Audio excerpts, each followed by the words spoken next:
Okay, so this is a procedure I've been doing for the last 15 years, is when it's cold, what I do is I crank it full choke, throttle all the way back, ignition off.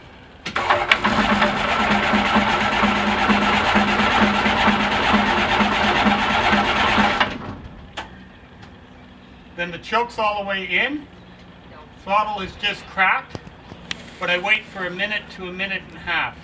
Okay, so we've waited after cranking it for about a minute, minute and a half. Throttle is just cracked, it's not right against the stop, choke's all the way in. I'm gonna get the master on, I'm gonna get it spinning and hit the ignition, and typically it'll fire on the first blade.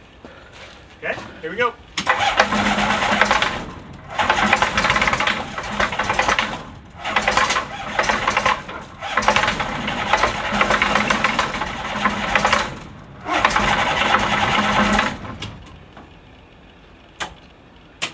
That's pretty well it. Now what happened there is it almost went. If it had gone, I'd been fine for the rest of the day after it warmed up.